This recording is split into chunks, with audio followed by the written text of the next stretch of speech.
வழக்கறிஞர் அணியினுடைய கலந்துரையாடல் கூட்டத்திற்கு தலைமை பொறுப்பினை ஏற்று இந்த அணியினுடைய செயல் திட்டங்களை உங்களிடத்திலே விளக்கி வழக்கறிஞர் அணி தன்னுடைய வழக்கமான கம்பீரத்தோடு தன்னுடைய பணிகளை எவ்வாறு வகுத்துக் கொண்டு செயலாற்ற வேண்டும் என்பதற்கான விளக்க உரையை நிகழ்த்த வருகை தந்திருக்கக்கூடிய நம்முடைய கழக சட்டத்துறையினுடைய செயலாளர், மேனாள் நாடாளுமன்ற உறுப்பினர், மூத்த வழக்கறிஞர், நம் அனைவருடைய பேரன்பிற்கும் பெருமதிப்பிற்கும் உரிய அருமை அண்ணன் என்ஆர் இளங்கோ அவர்களே, இந்த நிகழ்ச்சியில் எனக்கு முன்னாலே மாவட்ட கழகங்களுடைய சார்பில் நல்ல கருத்துக்களை எடுத்துச் சென்றதோடு வழக்கறிஞர் அணிக்கு தன்னுடைய வாழ்த்துக்களையும் தெரிவித்து அமைந்திருக்கக்கூடிய நம்முடைய நெல்லை மாவட்ட கழகத்தினுடைய செயலாளர், அன்பிற்கும் மதிப்பிற்கும் உரிய மூத்த வழக்கறிஞர் அருமையண்ணன் ஆவுடையப்பன் அவர்களே, வழக்கம் போல இந்த நிகழ்ச்சியையும் தன்னுடைய செயல் தளத்தால் பரிமளிக்க செய்திருக்கக்கூடிய ஆற்றல் மிக்க நம்முடைய மாவட்ட கழகத்தினுடைய செயலாளர், மேனாள் அமைச்சர், நம் அனைவருடைய அன்பிற்கும் மதிப்பிற்கும் உரிய செயல் வீரர் அண்ணன் மாவட்ட செயலாளர் மூர்த்தி அவர்களே, உரையாற்றி அமைந்திருக்கக்கூடிய நாடாளுமன்ற உறுப்பினர், தேனி மாவட்ட கழகத்தினுடைய செயலாளர், என்னுடைய மதிப்பிற்குரிய அருமை அண்ணன் தங்க தமிழ்ச்செல்வன் அவர்களே, தென்காசி மாவட்ட கழகத்தினுடைய செயலாளர், நாம் அனைவரும் பெருமைப்படத்தக்க அளவிற்கு கழகத்திற்கு வெற்றிகளை குவித்து தந்திருக்கக்கூடிய மாவட்ட கழகத்தினுடைய செயலாளர், பெருமதிப்பிற்குரிய அருமை அண்ணன் ஜெயபால் அவர்களே, இந்த நிகழ்ச்சியிலே அனைவரையும் அன்போடு வரவேற்றிருக்கக்கூடிய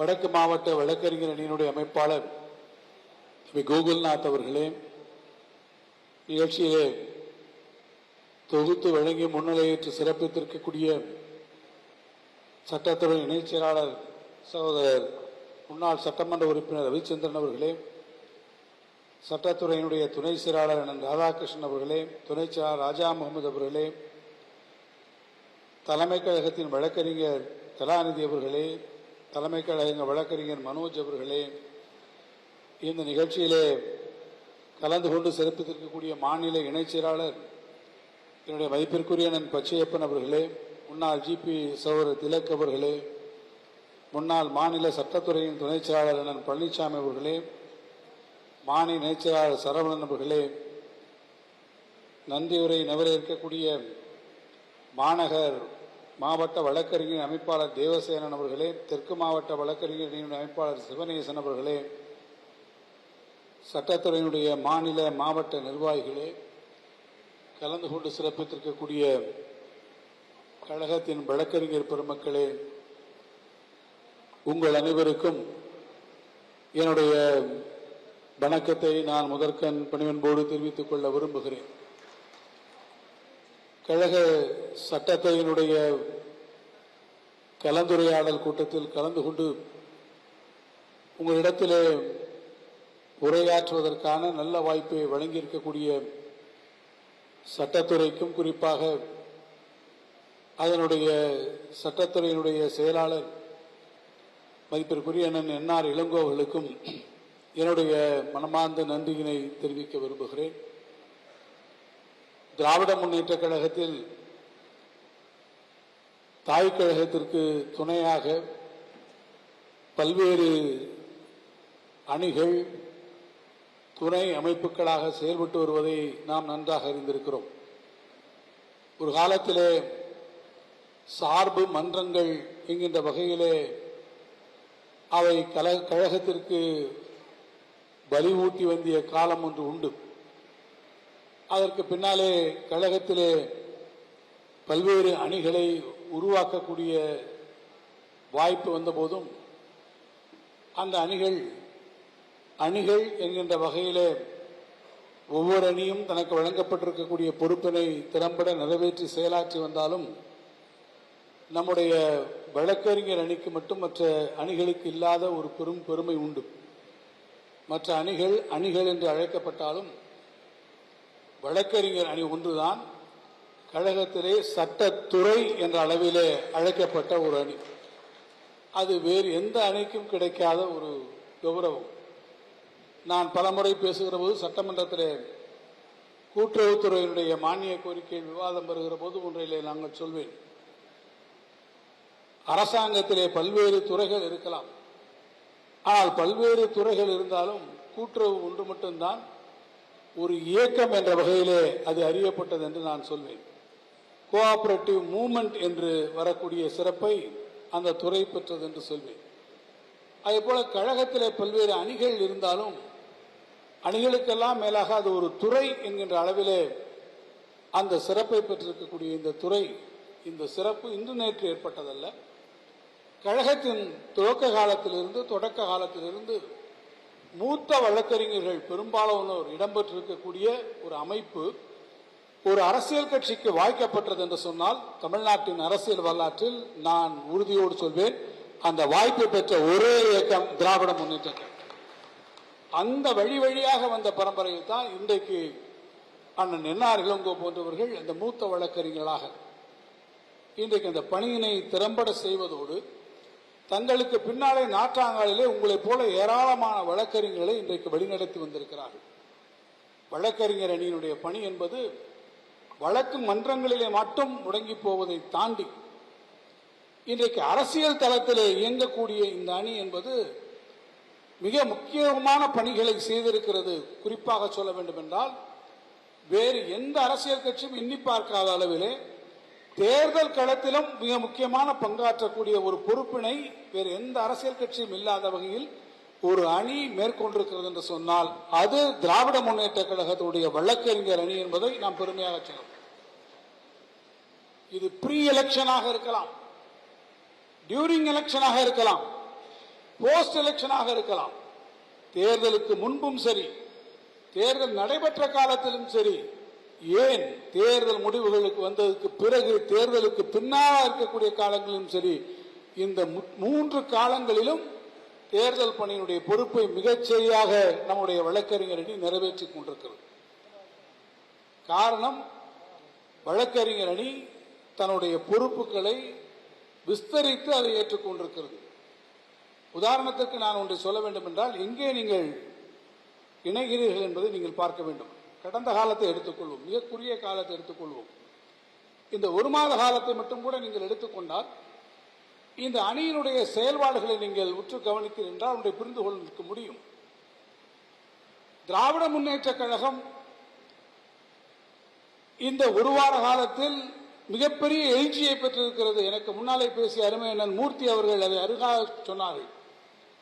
திராவிட முன்னேற்ற கழகம் தேர்தலுக்கு பிறகு இயற்கையாக ஏற்படக்கூடிய ஒரு சிறு சோர்விலே நம்முடைய தோழர்கள் சிக்கியிருந்த நேரத்தில் வீறு கொண்டு எழுந்து அத்தனை பேரையும் வீதிக்கு வரவழைத்து திராவிட முன்னேற்ற கழகம் என்றைக்கும் தமிழ்நாட்டின் வரலாற்றில் அழிக்க முடியாத, அசைக்க முடியாத ஒரு இயக்கம், இந்த இயக்கம் ஒரு எஃகு கோட்டை என்பதை நிரூபிக்கக்கூடிய ஒரு வாய்ப்பை ஆளக்கூடிய தமிழக வெற்றி கழகம் தானாக நமக்கு தந்தது. 1000 பேர் கூடி, 1000 பேர் நம்முடைய பொதுக்கூட்டங்கள் நடத்தி, விளக்க உரைகள் நடத்தி, மாநாடுகள் நடத்தி நமக்கு கிடைத்திராத ஒரு எழுச்சியை நம்முடைய இளைஞர்களுடைய செயலாளர், எதிர்க்கட்சியுடைய தலைவர், மரியாதைக்குரிய உதயநிதி ஸ்டாலின் அவர்களை ஒரு காலை நேரத்தில் அவர்கள் செய்த அந்த கைது, அது இயற்கையாக நமக்கு வருகிறது. உங்களுக்கெல்லாம் நினைவிருக்கும், 2001 இதேதான் நடந்தது. நள்ளிரவிலே போய் கலைஞரை கைது செய்தார்கள். இந்த நாடே கொந்தளித்தது. திராவிட முன்னேற்ற கழகத்தோடு அத்தனை பேரும் பீதிக்கு வந்தார்கள். அன்றைக்கு தமிழ்நாட்டிலே திராவிட முன்னேற்ற கழகத்தை தோழர்களை சிறையில் வைப்பதற்கே கூட அன்றைக்கு இடம் கிடையாது. மதுரை சிறைச்சாலையின் வெளியே இருக்கக்கூடிய அரசரடி மைதானத்தில் அன்றைக்கு இரவு முழுவதும் கழிக்கக்கூடிய நிலைமை கழக தோழருக்கு வந்தது. சப்ஜெயில வைக்க முடியல, எந்த இடத்துல வைக்க முடியல, கல்யாண மண்டபத்தில் வைக்க முடியல. அத்தனை கழக தோழர்கள் அன்றைக்கு களத்திற்கு வந்தார்கள். அதே போன்ற ஒரு உணர்வை மீண்டும் தட்டி எழுப்பிய நிகழ்வாக இந்த முறை நம்முடைய எதிர்க்கட்சித் தலைவருடைய கைது திராவிட முன்னேற்ற கழகத்திற்கு அமைந்தது. ஆனால் அது அமைகிற போது அந்த இடத்தை லாகவமாக கையாளக்கூடிய பொறுப்பு யாருக்கு வந்தது கேட்டால் கழகத்தினுடைய சட்டத்துறைக்கு, கழகத்தினுடைய வழக்கறிஞர் அணி அந்த பொறுப்பை ஏற்றுக்கொண்டது. கழகத்தினுடைய தோழர்கள் அத்தனை பேரும் பார்த்துக் கொண்டிருக்கிறார்கள், தொலைக்காட்சியிலே பார்த்துக் கொண்டிருக்கிறார்கள் என்ன நிகழப்போகிறது, என்ன நடைபெறப் போகிறது என்று. அங்கே அந்த இடத்திற்கு நம்முடைய சட்டத்துறையினுடைய செயலாளர் என்ன இளங்கோ அவர்களும் மூத்த வழக்கறிஞர்களும் அங்கே செல்லக்கூடிய இந்த காட்சியை பார்த்தவுடன் நம்ம இடத்துல ஒரு நம்பிக்கை பிறக்கிறது. ஆஹா, வந்துவிட்டார்கள், நமக்கு எந்த பிரச்சனையும் வராது என்று அவர்களுடைய பாதுகாப்பாக அவர்கள் சொல்கிறார்.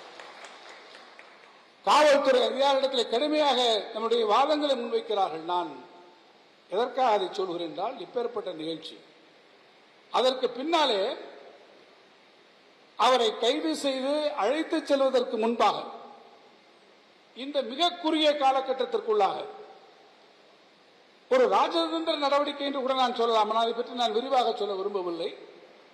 அந்த இடைப்பட்டு கிடைத்திருக்கக்கூடிய மிக குறுகிய கால அளவிற்குள்ளாக உயர்நீதிமன்றத்தினுடைய கதவுகளை தட்டி உயர்நீதிமன்ற நீதியரசரிடத்திலே ஒரு உத்தரவினை பெறுகிறார். என்ன உத்தரவு? நம்முடைய எதிர்க்கட்சி தலைவர் அவர்களை 12 மணிக்கு விசாரணைக்கு எடுத்துக் கொள்வதற்கு மேல நீங்கள் கைது செய்யக்கூடாது. ஆனால் அவர்கள் கைது செய்து அழைத்துக் கொண்டு போகக்கூடிய அந்த நிலையிலும் போய் முறையிட்டு, அப்படி நீங்கள் அவரை அழைத்து சென்றிருக்கு என்று சொன்னால் அன்றைக்குள்ளாக, என்றைக்கு கைது செய்தீர்களோ அன்றைக்குள்ளாக அவரை விடுவிக்க வேண்டும் என்கின்ற உத்தரவை இந்த வழக்கறிஞர் இன்றைக்கு பெறுகிறது. நாட்டிலே இருக்கக்கூடிய அத்தனை பேரும் தொலைக்காட்சியிலே பார்த்துக் கொண்டிருக்கிறோம். எல்லோரும் என்ன தீர்ப்பு வருகிறது என்று பார்க்கிற போது மிக சரியான, மிக அற்புதமான தீர்ப்பை அன்றைக்கு கழகத்தினுடைய வழக்கறிஞர் அணி நமக்கு பெற்றுத் தருகிறது. தஞ்சை மாநகரத்திற்கு அவர் அழைத்துச் செல்கிறார்கள். தஞ்சை மாநகரத்திற்கு சென்னையிலிருந்து எந்த வழியில் அழைத்துச் செல்ல முடியும் என்பதற்கு எவ்வளவு காவல்துறை இன்றைக்கு திணறியது என்று நாம் பார்த்துக் கொண்டிருந்தோம். அரியலூர் வழியாக அழைத்துக் கொண்டு வருகிறார்களா, கும்பகோணத்தின் வழியாக அழைத்துக் கொண்டு வருகிறார்களா, அல்லது திருவெரும்பூர் வழியாக வருகிறார்களா என்ற குழப்பமெல்லாம் முடிந்து தஞ்சை நகருக்கு அவரை அழைத்து சென்று எந்த காவல் நிலையத்தில் அவர் மீது வழக்கு பதியப்பட்டதோ அந்த காவல் நிலையத்திற்கு அவர் அழைத்துச் செல்ல முடியாத அளவிற்கு கழகத்தின் தோழர்கள் 25,000 தோழர்களுக்கு மேற்பட்டவர்கள் தஞ்சை மாநகரத்தை அன்றைக்கு குழுமி இருந்தார்கள். அப்படி குழுமி இருக்கக்கூடிய ஒரு எழுச்சி வாய்ந்த அந்த நிலையில் கழகத்தினுடைய எதிர்க்கட்சி தலைவரை, கழகத்தினுடைய மாண்பை கட்டி காக்கக்கூடிய ஒரு அற்புதமான அந்த காரியத்தை கழகத்தினுடைய வழக்கறிஞர் அணி அன்றைக்கு செய்து காட்டியது என்பதை திராவிட முன்னேற்ற கழகத்தினுடைய ஒவ்வொரு தோழரும் மறந்துவிட முடியாது. அது மட்டுமல்ல தோழர்களே, இதுதான் நமக்கு கிடைக்கக்கூடிய ஒரு மிக முக்கியமான ஒன்று. கழகத்தினுடைய தோழர்கள் ஆங்காங்கே நீங்கள் உங்களுக்கு பாதுகாப்பாக நாங்கள் இருக்கிறோம். தோழன் நாம் இன்றைக்கு எதிர்கட்சியிலே இருக்கிறோம், ஆளுங்கட்சியிலே இருக்கிற போது கழகத்தினுடைய வழக்கறிஞர்கள் பல காரியங்களை செய்திருக்கிறார். இதே இடத்துல நாம் கூட்டம் போட்டு பேசி இருக்கிறோம். எப்படி தேர்தல் களத்தை அணுகுவது என்பது நமக்கு பாடங்கள் நடத்தி இருக்கிறார்கள். இப்போ எதிர்கட்சியிலே இருக்கிறோம். எதிர்கட்சியிலே வருகிற போது கூட நம்ம எப்படி பாதுகாத்து நமக்கு வர வேண்டும். நாம் டிஃபென்சிவாக மாத்திரம் கிடையாது, தேவைப்பட்ட நேரத்தில் நம்முடைய வாதங்களை வலுவாக வைத்து நமக்கு வரக்கூடிய ஆபத்துகளையும் தடுத்து நிறுத்தி நாம் திருப்பியும் அந்த எதிராளிக்கு எதிராக போராடக்கூடிய அந்த சக்தியை வழங்கக்கூடிய அளவில் நம்முடைய வழக்கறிஞர் அணி மிக சிறப்பாக செயல்படுவது மட்டும் கிடையாது. இது ஒரு பக்கம் நடந்துகிட்டு இருக்கு. அதே நேரத்தில் பார்த்தீங்கன்னா கொளத்தூர் தொகுதியில் உங்களுடைய electronic voting machine, EVM machine, நாடு முழுசும் இந்த இவிஎம் மிஷின்ல போட்டுட்டு வந்ததுக்கு அப்புறம் இதுவரை அதில் எந்த பிரச்சனையும் இல்லாமல் தான் நம்பிட்டு இருந்தாங்க. முதன் முறையாக அந்த நெரேட்டிவை உடைத்து, அப்படிப்பட்டிருக்கக்கூடிய ஒரு எண்ணத்தை உடைத்து, இவிஎம் மெஷினிலே தவறு நடந்த இவிஎம் மெஷினிலே அந்த மெஷின் வேலை பார்க்கவில்லை, இயந்திரம் பழுதுபட்டிருக்கிறது, இந்த தேர்தலிலே முறைகேடு நடப்பதாக நாங்கள் கருதுவதற்கு முகாந்திரங்கள் இருக்கிறது என்பதை அங்கே போய் நிறுவக்கூடிய அந்த ஒரு பக்கம் பார்த்தீங்கன்னா இந்த ஒர்க், இன்னொரு பக்கம் பார்த்தீங்கன்னா நமக்காக போராடக்கூடிய வேலைகள், இவற்றையெல்லாம் ஒருங்கிணைத்துக் கொண்டு ஒரு குறுகிய காலகட்டத்திலே வழக்கறிஞர் அணி இன்றைக்கு எடுத்துச் சென்றிருக்கிறது. எனவேதான் இந்த அணியினுடைய முக்கியத்துவத்தை உணர்ந்து இன்றைக்கு மிக குறுகிய கால அழைப்பில் தமிழ்நாடு முழுவதும் நம்முடைய தென்மண்டலத்தில் இருந்து இவ்வளவு பேர் நீங்கள் இன்றைக்கு வந்திருக்கிறீர்கள். வந்திருக்கக்கூடியவர்கள் ஒட்டுமொத்தமாக எல்லோரும் வாருங்கள் வழக்கறிஞர்கள், அல்லது அடிமட்டத்தில் நம்முடைய காவல் நிலைய அளவிலே, போலீஸ் ஸ்டேஷன் அளவிலே போட்டிருக்கக்கூடிய எல்லா வழக்கறிஞர்களும் வாங்க என்று கூப்பிட்டிருந்தா இந்த மண்டபம் நிச்சயமாக கொள்வதற்கு இடம் இருந்திருக்காது. ஆனால் அழைப்பு அனுப்பப்பட்டது யாருக்கெல்லாம் நமக்கு சொன்னார்கள் கேட்டால், மாவட்ட அளவிலே இருக்கக்கூடிய நிர்வாகிகள் முக்கியமானவர்கள் வாருங்கள் என்ற அழைப்பு நமக்கு வந்தது. அந்த அழைப்பிலேயே இத்தனை பேர் நீங்கள் வந்திருக்கிறீர்கள் என்பதுதான் வழக்கறிஞர் அணி உயிரோட்டமும் உணர்வோட்டமும் மிக்க ஒரு அணியாக தொடர்ந்து. எனவே திராவிட முன்னேற்ற கழகத்திற்கு ஒரு போர் வீரன் களத்திற்கு, கலைஞர் சொல்வார், ஒரு போர் வீரன் களத்திற்கு போகிறான் என்று கேட்டால் எந்த கையிலே அவன் வாழ் ஏந்துகிறான், எந்த கையிலே தன்னுடைய கேடயத்தை ஏந்துகிறான் என்பது அவன் முடிவு செய்வான் என்று தலைவர் சொல்வார். அப்படி போர்க்களத்திற்கு போகக்கூடிய அந்த போர் வீரன் கையில் வாளாகவும் கேடயமாகவும் இருக்க வேண்டிய அந்த நிலை, வாளாக நின்று போராடவும் வேண்டும், கேடயமாக இருந்து வரக்கூடிய கேடுபாடுகளில் இருந்து நம்மை காப்பாற்ற வேண்டும் என்கிற இது இரண்டு பொறுப்புகளையும் வழக்கறிஞரணி மிக சிறப்பாக எடுத்திருக்கிறது. அந்த வகையில் நம்முடைய மதுரையிலே நீங்கள் இதை நடத்துவது சால பொருத்தமானது உண்டு. காரணம், 2000 வருஷத்துக்கு முன்னாலே காப்பிய காலங்களிலேயே முதல் முறையா பிராது கொடுத்து கேஸ் போட்டு கேஸுக்கு வந்து நடத்துற இடம் இந்த இடம். முதல் முறையா கேஸுக்கு வந்து ஒரு ராஜாட்டே நேரா ஃபைட் பண்ணி, ஒரு ராஜாட்டே நீ செஞ்சது தப்பு அப்படின்னு தன் வழக்குக்கு தானே வந்து அதை வாதாடி யார் குற்றவாளி என்பதை நிரூபித்து விட்டு போகக்கூடிய அந்த ஒரு வாய்ப்பை பெற்ற மண் இது. ஏன்னா தமிழ்நாட்டுக்கு தான் அந்த சிறப்பு, வேற எங்கேயுமே இருக்காது. நீதி பரிபாலனத்தை பார்த்தீர்கள், மனிதர்கள் மட்டுமல்ல, ஒரு மாடு கூட வந்து தனக்கான நீதியை பெற முடியும் என்று ஒரு காலத்திலே நிரூபிக்கப்பட்டதாக சொல்லக்கூடிய இடம் நம்முடைய தமிழ்நாடு. எனவே நீதி பரிபாலனத்தில் நமக்கு என்று ஒரு நீண்ட பரிபாலனம் இருக்கிறது. அந்த பரிபாலனத்தில் திராவிட முன்னேற்ற கழகம் என்கின்ற இந்த ஜனநாயக இயக்கத்திற்கு, கழகத்தினுடைய தலைமைக்கு, கழகத்தினுடைய தோழர்களுக்கு ஒவ்வொரு கட்டத்திலும் வழக்கறிஞர் அணி அந்த அளவில் நீங்கள் உதவிகளை செய்திருக்கிறீர்கள். தேர்தல் காலத்திலே பெரும் உதவியை செய்திருக்கிறீர்கள். தேர்தலுக்கு பின்னால் எதிர்க்கட்சியாக இருக்கக்கூடிய காலத்திலும் மிகப்பெரிய அளவில் நீங்கள் செய்திருக்கிறீர்கள். இந்த அணிகளை இங்கே பேசும்போது சொன்னாங்க, பலருக்கு பல வாய்ப்புகள் கடந்த காலத்தில் கிடைக்காமல் போயிருக்கக்கூடிய சூழ்நிலை கூட மூர்த்தி அவர்கள் சொன்னார்கள், இருந்திருக்கக்கூடும். ஆனால் இன்னைக்கு நிலைமை என்னன்றதை நீங்க பார்த்திருப்பீங்க. ஆளுங்கட்சியிலே இருக்கக்கூடிய ஒரு வழக்கறிஞரே போய் என்ன காரணத்தினால தனக்கு அந்த வழக்கறிஞர் பொறுப்பு கிடைக்கவில்லை என்று அந்த கட்சியினுடைய வழக்கறிஞரை இன்றைக்கு வெளிப்படையாக சொல்லக்கூடிய ஒரு நிலைமை இன்றைக்கு இருந்தது. அப்படி ஒரு சொல் நம்முடைய வழக்கறிஞரை பற்றி யாரும் சொல்லிவிட முடியுமா? எந்த அளவிற்கு ஒரு தூய்மையான அணியாக, எல்லோரும் மதிக்கக்கூடிய அணியாக, பாராட்டக்கூடிய அணியாக, ஆளக்கூடிய பொறுப்பில் இருந்தாலும் எதிர்க்கட்சி பொறுப்பில் இருந்தாலும் எல்லாவற்றிலும் மிகச் சிறப்பாக இன்றைக்கு இயங்கிக் கொண்டிருக்கக்கூடிய இந்த அணிக்கு மாவட்ட கழகம், விருதுநகர் வடக்கு மாவட்ட கழகத்தின் சார்பிலும் என்னுடைய தனிப்பட்ட சார்பிலும் இந்த நிகழ்விற்கு திரளாக வருகிறது இந்த அணியினை சிறப்புற ஆங்காங்கே வழிநடத்தி கொண்டிருக்கக்கூடிய வழக்கறிஞர் பெருமக்களுக்கும் என் மனமார்ந்த வாழ்த்துக்களையும் நன்றியும் தெரிவித்து அமைகிறேன். நன்றி, வணக்கம்.